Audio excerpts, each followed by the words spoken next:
Before we actually get started, I do want to say one thing because I seen the comment and someone messaged me. I do not have a picture of myself behind me. This is a picture of me and my father. A friend of ours actually got this for me after my father passed. And so I know when we're on camera, you can't see Pops. I keep blocking him because of the way it's centered. But yes, I'm not that self-centered. I don't just have a picture of myself. So I just wanted to get that out the way for this one, so people don't think that I just have pictures of myself up in the house. And if you can't see in the corner, that's Nipsey Hussle.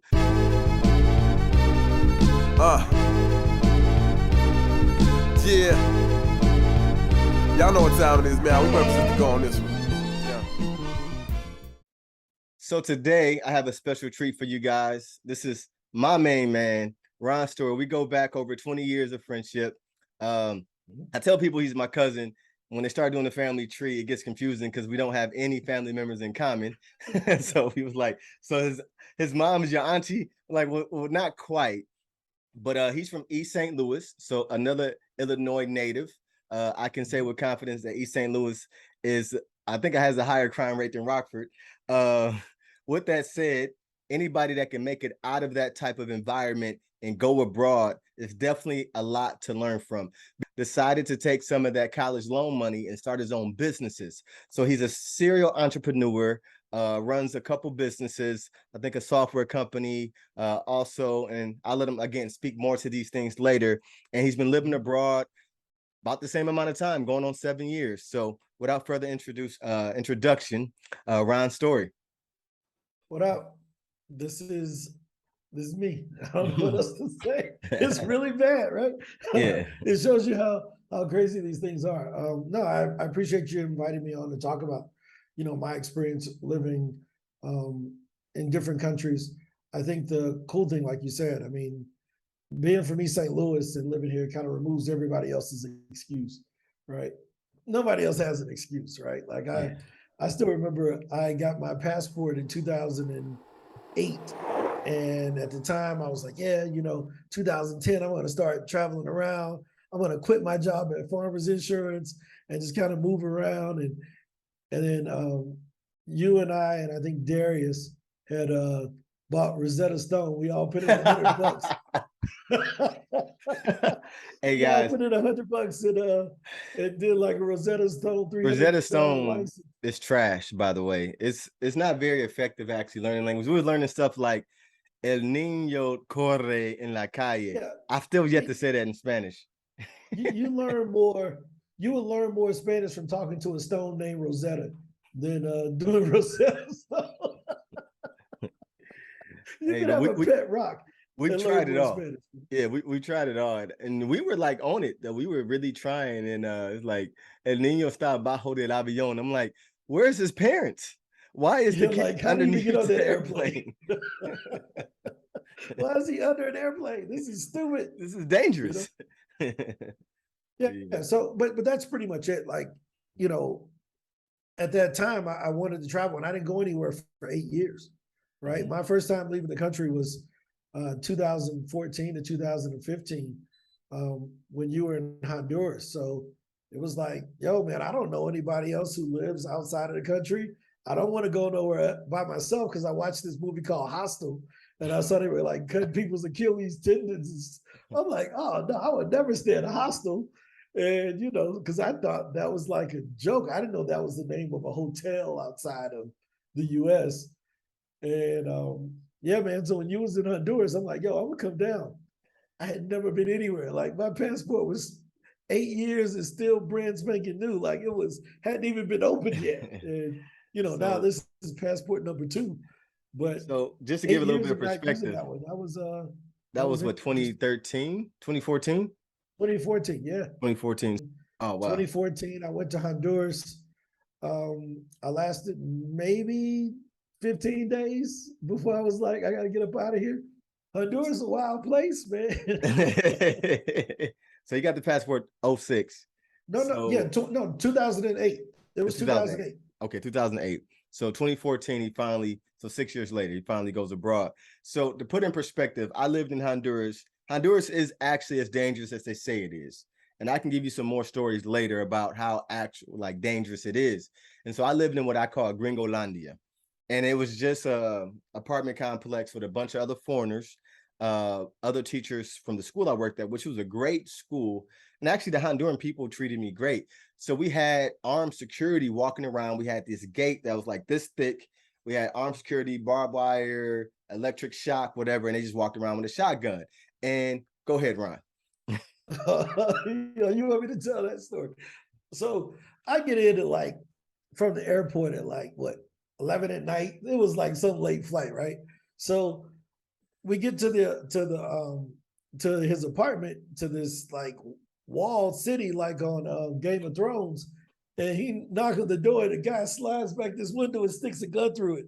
And Darian's like, yeah, it's me. And the dude's like, okay. He takes the gun out. I'm like, where am I? You know? So we go through this. I guess it's kind of like entering a safe, you know. It's like got the vault doors. Yeah, it was a big steel door. He slides it back. We go in, and it's like, oh shit, we back in America. They got duplexes. Like, so they had like 10 duplex houses, grass, everything. Outside of that, not so much. But inside, it was like you were inside of another country. And so, you know, it's like 11 o'clock. So we go upstairs and show me where I'm sleeping. I sleep, you know, put my shit down and go to sleep. The next morning, he's already going to work. Everybody in the whole complex is gone because they all work at the same school as Darian. So I'm in the kitchen and I got the eggs out. I got some bacon. I'm like, yeah, let me make me some breakfast this morning. And all of a sudden, I look to the right and I see a shotgun like pointed right at my face. And I'm like, I just dropped whatever I had in my hand. And the security guard has a shotgun pointed at me in the kitchen window. I don't speak no Spanish at the time, so I don't know what he's saying. I'm just like, somebody got a gun, you put your hands up, you know? And the other security guy comes over and says, no, he's supposed to be here. I guess that's what I'm assuming he's saying, because my Spanish wasn't existed at the time. All I heard was no. And the guy put his gun down. And what it came out to be was that the security guy that was doing the rounds wasn't there when I came in the night before. Right, yeah. And I guess Darian didn't tell them that there was a guest at the apartment. So they thought I broke into the apartment and was making breakfast. And I'm like, that wasn't the case, but don't kill me over some eggs, bro. Yeah, no, that was an interesting story. Sorry about that. I mean, and those are things that obviously you learn about. And I don't want to say anything bad about, honestly, if you want to go to the Bay Islands in Honduras, very safe. Utila, Rotan, some of the prettiest islands you've ever seen. Where I stayed, San Pedro Sula. Again, for all of my Hondureños, catrachos, like, I'm not trying to throw any salt at you guys. Beautiful people, really enjoy my time there, but it's a very dangerous place, very complicated. I wouldn't go there without knowing someone. Let's say that. It'd be like going to East St. Louis. Like, I wouldn't suggest going to East St. Louis unless a guide is going to take you through the city and you want to get snout. Because I think any places that can be dangerous, you don't want to not be able to communicate. So I don't blame Honduras. I blame me. I was just inexperienced, right? Like, I couldn't talk to anybody. I couldn't understand what they were saying. I couldn't count. I couldn't do anything. And then I'm tossed in this environment. But there was a logical reason behind it. Why did I choose to go there first versus going to Punta Cana or Playa Blanca in, what's it called? Playa del Carmen or whatever in Mexico, where Americans go all the time. Well, my thing was, if I go to the worst place, like the place they say is the worst, and I can survive there, then everything else will be easier, right? So that was my logic. It was like, yo, if I go down there, Darian's there, I ain't gonna die.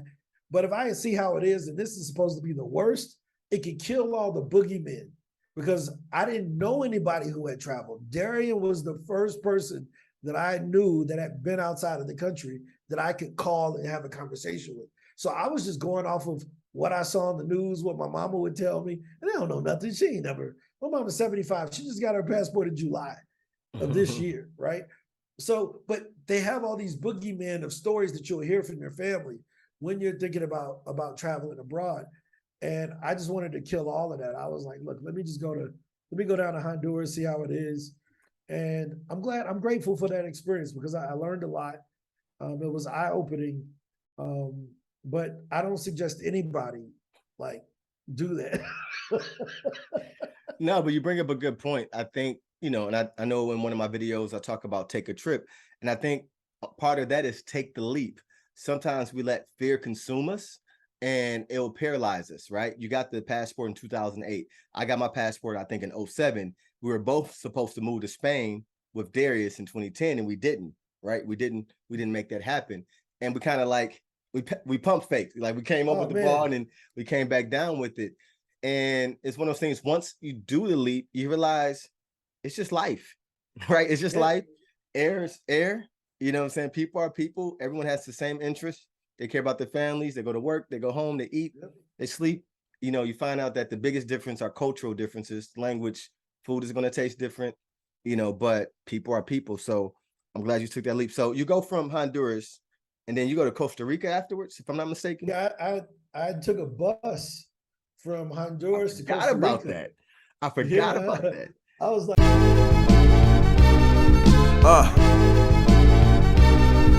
yeah.